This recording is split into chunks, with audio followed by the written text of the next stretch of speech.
पाउनेलाई कदर छैन, नपाउनेलाई चाहिँ मरि हत्ते गर्छन् क्या है। आफूलाई पाउने मान्छेलाई चाहिँ कदरै छैन क्या, त्यो कुराको भ्यालु नै छैन क्या। कुनै मान्छे चाहिँ आफ्नो लागि चाहिँ मरिरहेको पनि हुन्छन् क्या, यतिसम्मको इफोर्ट देखाइरहेको हुन्छन् कि मैले कुनै मान्छेलाई माया गर्छु, त्यो मान्छेले मलाई माया गर्दैन, फेरि त्यो मान्छेले चाहिँ अरूलाई माया गर्छ र अरूले चाहिँ उसलाई माया गर्दैन क्या, घुमिरहेको क्या।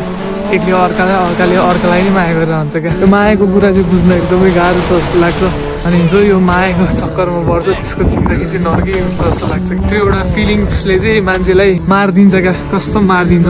कुनै पनि मान्छेलाई हत्तपत्त सजिलैसँग बिर्सिन सक्दैन, बिर्सेको जस्तो देखाउन सकिन्छ तर बिर्सिन चाहिँ सकिन्न जस्तो लाग्छ क्या मलाई। जति सजिलोले भन्छ नि बिर्सिदेऊ मलाई भनेर भन्छ मान्छेले, त्यति सजिलैसँग बिर्सिन सक्ने भए भए त किन आँसु खस्थ्यो र किन मरिहत्ते गरिन्थ्यो र अरूको लागि। त्यो कुरा चाहिँ बुझाउन सकिँदैन पनि। जो मान्छेले बुझ्न खोज्छ त्यो मान्छेलाई बुझाउन सकिन्छ, त्यो मान्छेले बुझ्नै खोज्दैन भने त्यो मान्छेलाई बुझाउनै सकिँदैन क्या। अनि दुनियाँ कुरा मात्रै भन्छ होइन, बरु सिधै भन न फिलिङ्स नै सक्यो, छैन फिलिङ्स तिमीप्रति भनिदेऊ न, अलिकति भए पनि मुभ अन मलाई सजिलो हुन्थ्यो होला। को त फिलिङ सकेछ, म के मरिहत्ते गर्ने भन्ने टाइपको फिल हुन्थ्यो होला मलाई। आश देखाएर अनि भावनाको हत्या गरिदिने मान्छेहरू त्यस्तो हुन्छ। अनि यस्तो कुराबाट चाहिँ